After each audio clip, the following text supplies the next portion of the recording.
Now, Mayor, are we ready to open? I know that opening the state depends on the governor, not on you totally, but in your opinion, are we ready to open in Yonkers with all? And I think that the hospitals are much better today than they were 2 weeks ago. The ambulance services, I spoke to them today, they're down to almost normal operations. The number of people who are becoming infected has the increases of more, for the most part, leveled off. Number of people who are, who are dying, at least from what I understand, from what I'm seeing, I don't see a Yonkers number, but I see a state number. In county, right? Yeah. So we're getting past the crest now.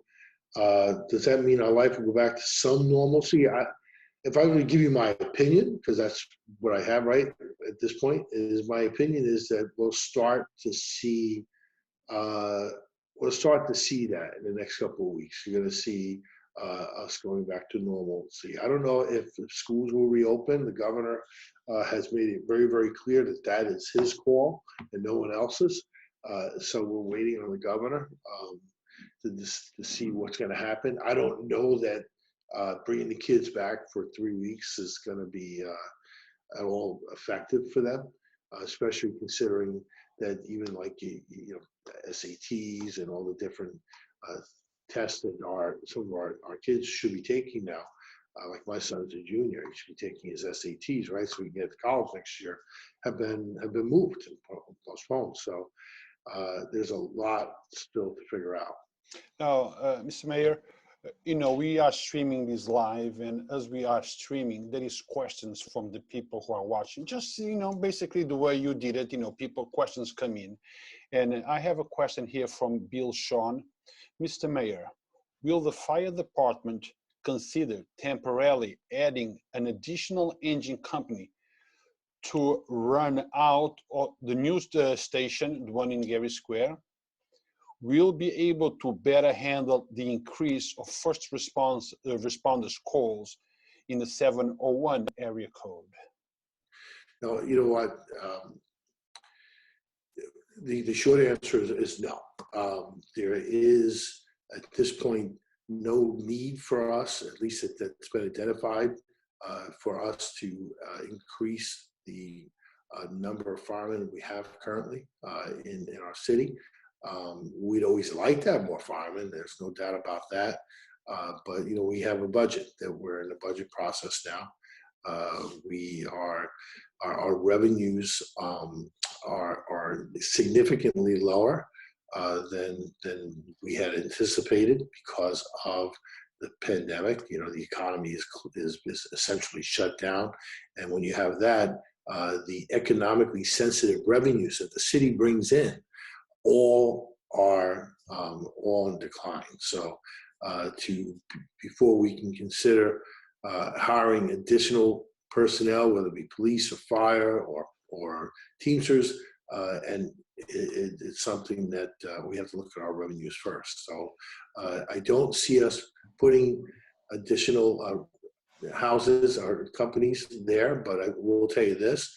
We spent $15 million on a brand new firehouse. We took 2 companies that were temporary and replaced somewhere else and brought them back.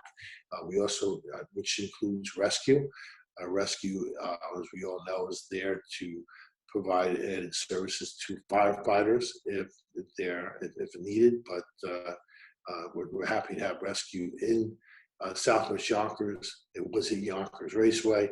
To have it down in Southwest Yonkers, where most of the activity takes place, is a true enhancement for the community. Now, a question from Bart Vanzetti. Hello, Mr. Mayor. How do you balance our constitutional rights with unconstitutional rules forced on us? That's a good question. I'll just put it to you this way. We've been very, very courteous, concerned. We've been very much we very much will look out for our residents of our city. The rules that essentially are put in place are rules that come down from Albany. The governor makes the rules.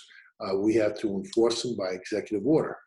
But at the same time, my job is to communicate as best I can. What I've communicated to the people of our city over and over and over again is that for us to get past this pandemic and to get past that crest, we'd have to practice some.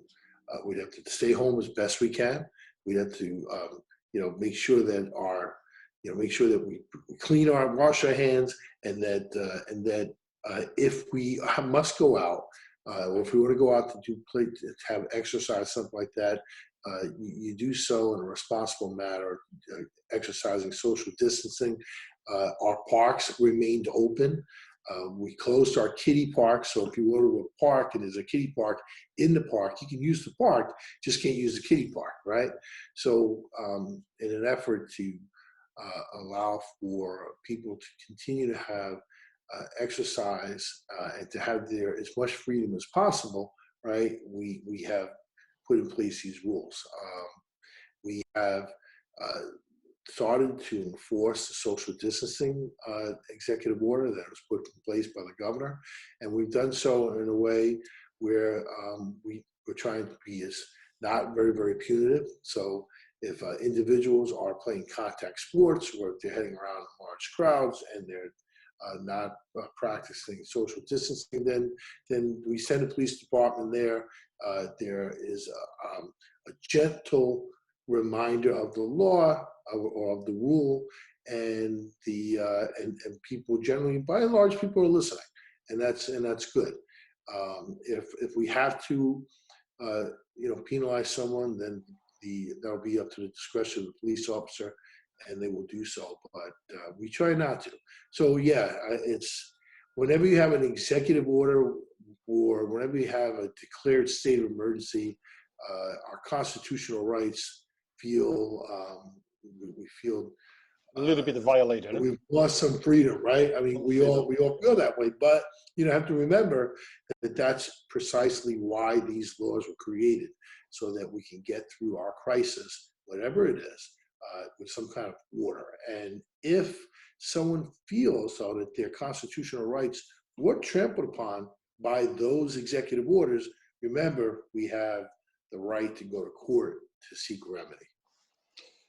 Now we have a question here, a statement from Crystal Rodriguez Obregon. What is he going to do, I guess you, to have business enforce the new normal and ensure continue public health safety when we are allowed to reopen? Meaning, okay, we open, but what's going to happen inside those stores? Do we have, because we cannot go back to the old norm. We're going to have a new normal going forward.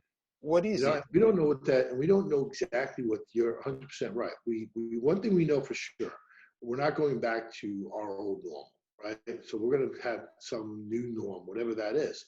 But those rules will be promulgated by the Department of Health in conjunction with the governor's office, and of course, I'm sure that where we have the bully pulpit of this office or the council members will use our bully pulpit to have our voices heard. What will we do to protect business? Well, whatever it is we're told to do, we will make sure we will do to make sure that if the new norm is half the capacity of what it once was, so then obviously we're going to have to use the resources we have to enforce those rules. And but at the same time, we're in constant contact with New York. We're in constant contact with the county. And our voices are being heard because we can tell them what we're hearing on the ground, and we can make recommendations, and hopefully between all of us we'll come up with the right decisions. Somebody asked me the other day. They said a reporter asked me about about the senior centers and the senior residences, and saying there's such a high number of seniors who have died, who lived in those residences. Did New York make a mistake? and in allowing that, allowing so many seniors to be concentrated in one area. And I cautioned the reporter. I said, it's easy for us to sit here today, a month, 6 weeks after the pandemic started, and to play what is it, Monday morning quarterback, right? And talk about, could we have, did we make wrong decisions? Did the governor make the wrong decision? I frankly think the governor is doing a great job. And what I've said is that what we have to remember is that we were prepared for hurricanes, we were prepared for terrorist attacks, but as a society, we've never been prepared for a pandemic. So we're kind of flying in some respects by the seat of our pants, and it's going to require some reflection on all of our parts in the next couple of months, maybe the next even couple of years. What did we do right? What did we do wrong? What were the decisions that were made, and how can we improve upon this in the future? We're going to learn from this experience, which means that we will undoubtedly have made some mistakes. It's just the way it is, and we'll have to deal with that. But I'm not going to allow myself to criticize anyone, because no one has lived through this before, and it's up to us now to come up with whatever the processes and the procedures are moving forward. Mayor, I have somebody here, Matt Simmons, saying, Rue, please let the mayor know that he's doing a great job and we appreciate his effort. Now, Mayor, bioattacks is not something that no one ever heard about it. Okay, and this is a form of a bioattack. Now, we don't know who attacked us. Is this a God-made thing? Is this a man-made thing? We don't know. But should we be prepared? Because this could very well be a different form of a bioattack. They're still investigating. So this shows that we are really not prepared at all. Yes, nobody knew, but we've been talking about bioattacks and dirty bombs for a very long time, and the spread of viruses that could really kill millions of Americans. So shouldn't we have been more prepared for something? Yeah, I think so. I think you're 100% right. We as a nation should certainly have been more prepared. This was something that was talked about. I mean, just a couple of years ago, right? They were Bill Gates. There were a number of leaders who've said we're not prepared for a pandemic. I mean, we've heard it over and over again, and it kind of got stuck with everything else we were preparing for, and nobody really prepared for this, at least in my opinion. But like I said, but considering, I have to tell you, I really think that the community's been much more resilient than I ever thought we would be. I think that I'm seeing some amazing things happening out there. I mean, I'm seeing people, adopt seniors who they call every day. They find out if they want some food, if they need something, and they go and they deliver the food to the seniors' home to make sure that they get what they need. So I'm seeing some remarkable things happening. I'm also seeing a resilience that I was very, very pleasantly surprised to see there. Yes, you're right, 100%. Community, country, the world, not prepared for a pandemic. Now let's hope that we've learned from this and we will be moving forward. And I got to think that we will be. New York Portuguese, NYPLC, would like to thank Mayor Spano for his tireless leadership. You heard me, Mayor? Yeah, no, say it. I said the New York Portuguese, the Portuguese club. Yes. Would like to thank you for your tireless leadership. Now, let me say, you're not the mayor of Yonkers, but you are the president of the United States, and I'm interviewing you. Hopefully, if you ever get one of those positions, you're still going to give me an interview. Right. So, I would always give you an interview. Thank you, Mary. What would you have done different? What are the, if you're looking back, it's easy to look back and say, well, he did that, I would have done it different. That's easy. But what would you have done different to handle this situation if you were in a position that you could have done something about it? See, that's that I talked about before. I don't want to be, I don't want to, I don't want to be a Monday morning quarterback and But we learn things, Mayor. We learn from this situation. So now that you learn a few lessons from the situation, what would you have done different? I would have one. I think we obviously needed to be better prepared. There's a stockpile. This country never should have been in a position where it didn't have enough ventilators, didn't have enough enough gowns, enough PPEs, yeah. masks. Yeah, I mean, it was just.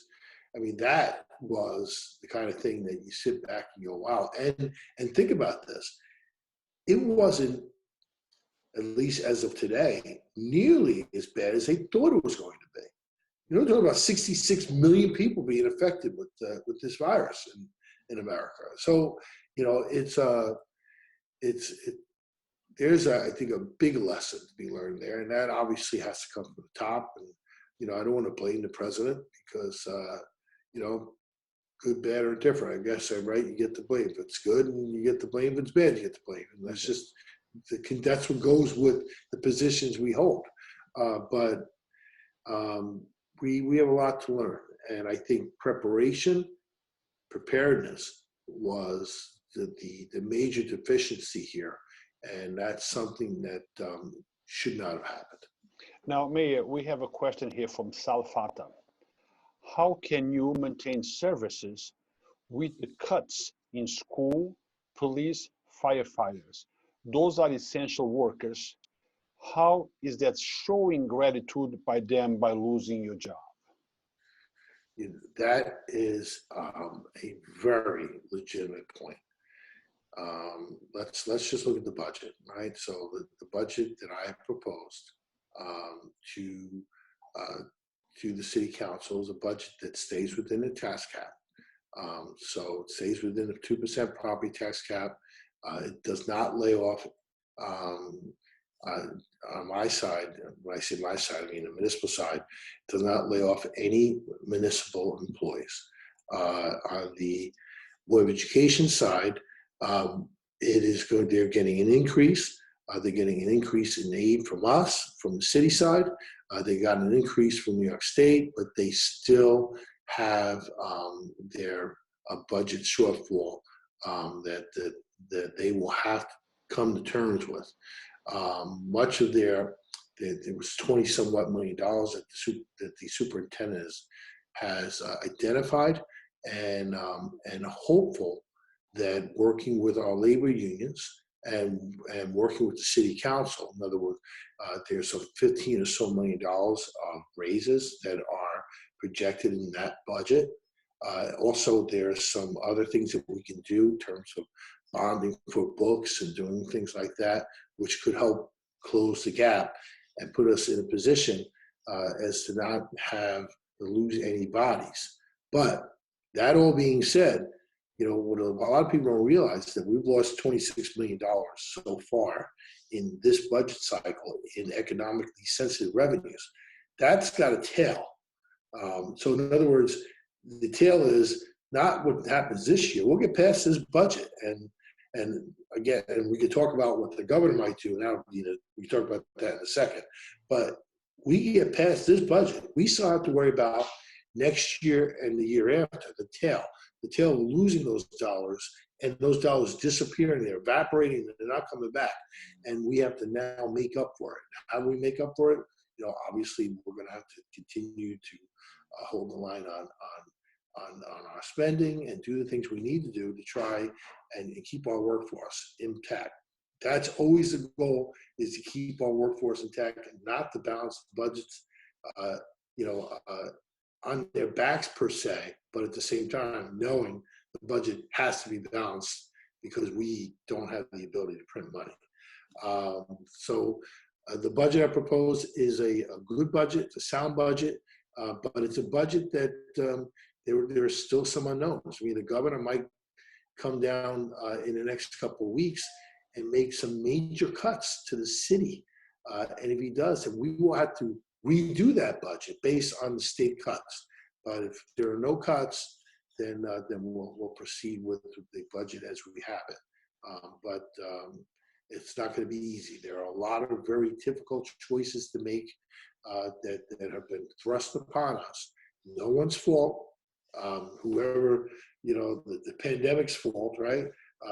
And hopefully, as we move past this, that tail I talked about, that tail could be as big or as small depending on the recovery. And if we have a nice robust recovery, that tail could be very, very small.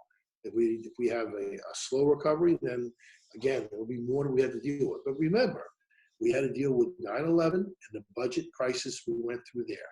We had to deal with the Great Recession, all right? And we had to deal with that budget there. When you deal with these issues, they have significant impacts on your local budget because we don't have the ability to raise our own, to print our own money. So we have to make decisions that affect the very quality of life of the people that we all represent. So we got through those last two pretty deep, pretty huge, monumental times in our history. We'll get through this too. But it's going to require a lot of hard choices, and it's going to require all of us work together. Now, Mayor, the incentive given by the federal government are really not reaching the hands of those small businesses, at least not quick enough. A lot of them saying that if they don't get their hands on money by May, they will have to close down. So the impact of this pandemic, even though we're feeling it now, but is going to be felt long after the pandemic is gone. The aftermath is not going to be easy. Absolutely. That's what I was talking about. I talked about the tail. The tail Right. of this pandemic is what we're going to have to deal with in the next couple of years. The tail includes loss of revenues, which happened because we have loss of jobs, which happened because businesses go out. That's going to be a real challenge for us. And that's why we're going to continue to press Washington to try and come up with a stimulus package that will help our local businesses, especially, us. Like, it's you can send money to Albany, and if Albany makes a cut, you don't really feel it. The federal government makes a cut, we don't feel it. But when the federal government and the state government make a cut on the city of Yonkers, well, you know what that means? That means I either have to raise property taxes or I have to cut services. When I say cut services, well, these are services that actually really mean something to the people of our community, to their quality of life. Because I'm saying to them, you know what, guys, we're going to either cut a police officer or a firefighter, or we're going to cut a teacher or a police officer or a firefighter. These are very real decisions that we have to make that have very meaningful impacts on the quality of life of our community. And asking a constituent whether I should cut a teacher or cut a police officer is like asking them, frankly, which limb should I cut off? And these are the decisions that we have to make because of the impact that's been placed upon us by the federal and the state governments. But the state doesn't have the ability to print money. Andrew Cuomo can't print money. Only the president can and Congress. So my hope is that when they do a federal stimulus package, and they'll probably do another round, that they do so with the mind of helping out local municipalities very directly, us, our aid, and our local businesses, especially working families, the small mom and pop shops which have made America great. Not the big box stores, they're doing great. Home Depot and Costco have never done any better than they're doing today. It's these mom and pop shops, these small restaurants, these small bodegas, they're all closed or they're all open for just a limited time, and they're losing their shirts, and they're not going to be able to survive in the future if there isn't some type of stimulus package. So the people of Yonkers are very hurt today, because they lost their jobs. There is no money. They stuck at home. They losing their loved ones.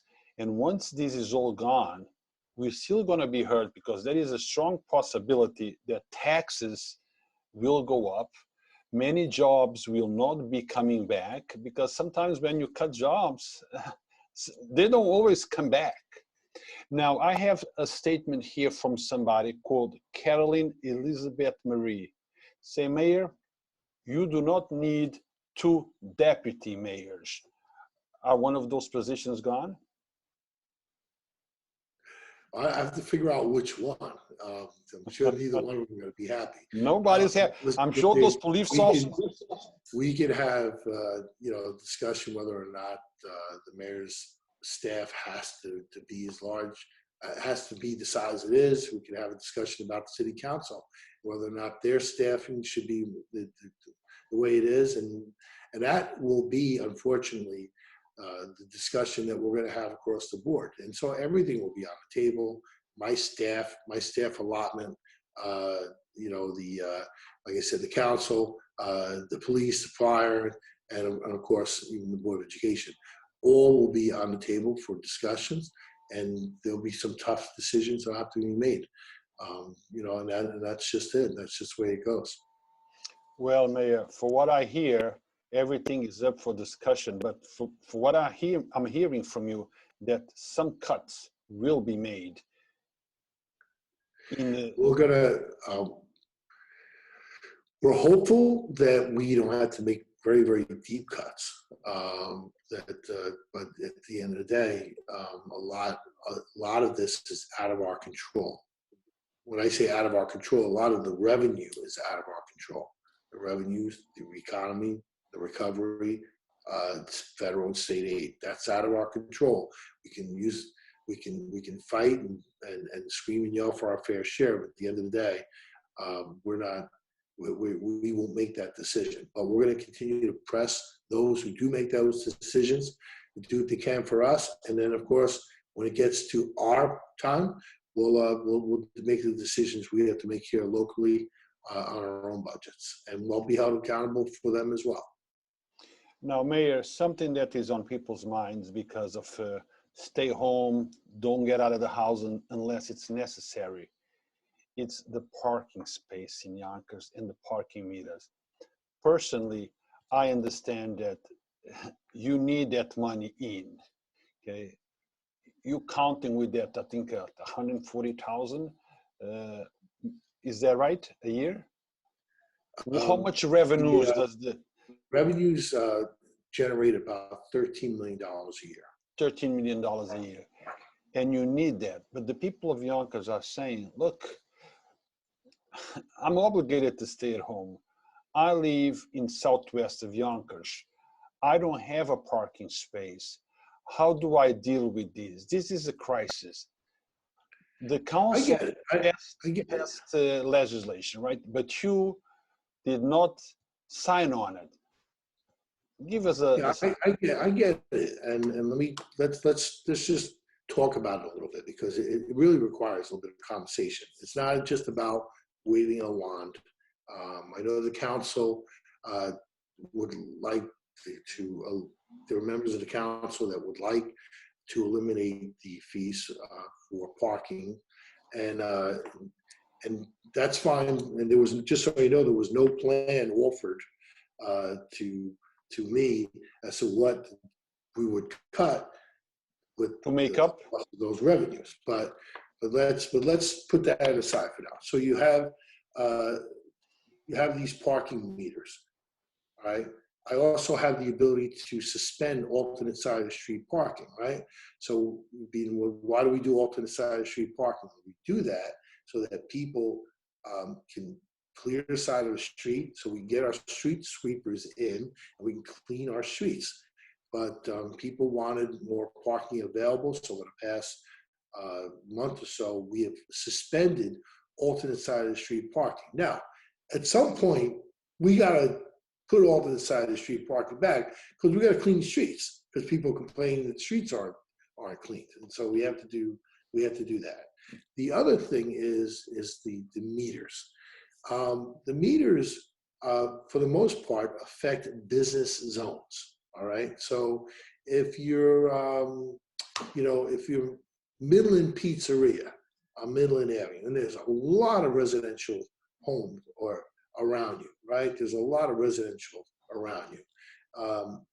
If you eliminate the parking meters for the businesses that are on Midland Avenue, for instance, well, what happens is the people that live there park their cars in front of those businesses.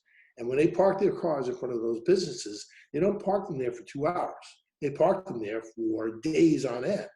And so the little bit of traffic that these businesses they're having just to keep themselves alive, right? The little bodega down on the corner that needs to keep their business alive, they now don't have parking in front of their store because the person who lives around the corner took that spot. And so, so having those meters, a quarter meter, is just in order for not just to raise revenues for the city, but to move vehicles in and out of those districts, so that the businesses are getting the benefit of getting that walk-in traffic. And so we don't want those areas to be stagnant. We want the cars to move. We want people to go in and out of these communities so that they can go in and out of these stores and keep these stores, at least keep them afloat. They've lost a lot of business already, and that's something that will continue to happen until the economy reopens. But what little they have left is not available to them should we suspend all meters. So you're doing this for the businesses, not because you need to make money for the city. So it's all for the. I think it's a whole big picture. I think you need to remember that there's more than the human body, just the hand, right? You got to look at the whole body and what's going on. You can't cut $13 million revenues unless you have a plan. It's easy, some might call pandering, right? So it's easy to say, just get rid of them. But then when someone says, oh, well, what are you cutting to do that? No one wants to do that. Now you could say, cut a deputy mayor, and you know what? And maybe that's what we do, right? But I don't think that that's going to solve the problem. That's not going to solve a $13 million problem. So we have a lot of work to do, and I have said to the city council members, if you can point to any area where there are meters, and the meters exclusively are only on the people who live there, not and have no benefit to the businesses, I'm all for suspending them. Let's suspend those. Let's do that. Mayor, so I'm asking the council to give me a list of areas, but you can't give me the South Yonkers business district because even though there are people that live there, it's something that directly affects the businesses that are there. Glover Street, Glover Avenue, it's a residential area, and tickets are still being given in that area. But I guess it's a workout. Maybe the areas that are residential, perhaps, because people. You're right, and I've asked the council to give me those. And so I talked with Tasha Diaz, I spoke with some of the other council members, and they're going to give me a list. There's no easy answer here. There really isn't. Like I said, we could be more aggressive on it. But remember, we've lost to date $26 million in revenues that is dried up our entire fund balance. And so we were smart to have a fund balance and having that extra money there. But now, because of the pandemic, it's all dried up. Well, that's $26 million that we have to find next year.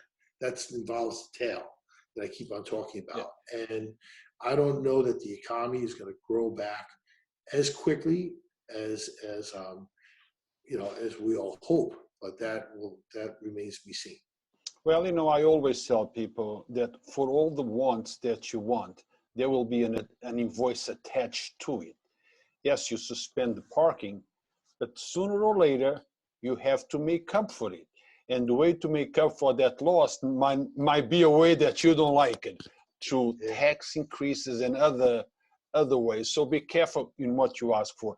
Mayor, we had 30 minutes, so I thank you. We are going to conclude this interview. But I'm going to give you an opportunity to make a closing, please. Well, thank you so much, and thanks for letting me come on.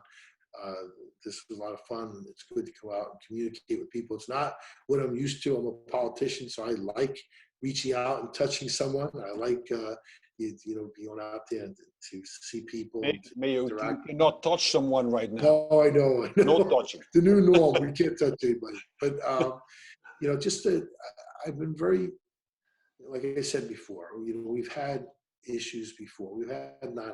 We've had lots of things happen to us before, the Great Recession, and we've gotten through it. We'll get through this too, but it is going to require us to make some very, very difficult choices. But it's also going to require us to be very honest and straightforward with the taxpayers.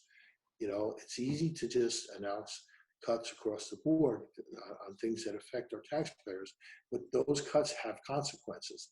Not just consequences to the budget, consequences to the local businesses that are going to be affected by what we do. And so I'm going to continue to work with our council. We have a very bright city council that's willing to work and to work with me. And we're going to have to go through and do this budget.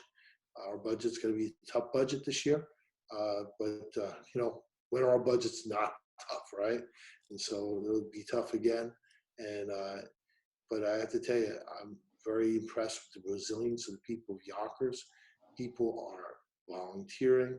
People are doing things. They're doing things for others. They might not be able to reach out and touch them physically, but they can certainly reach out and touch them emotionally, and they have done that. And I just want to say thank you to everybody for doing such a great job. Our police, our fire, our sanitation, those who are still in the supermarkets, and of course, let us not forget those on the front lines, our medical professionals. Thank you, Mayor. Stay safe, you and your entire family, your mom, and until next time, sir. Thank you. Take care.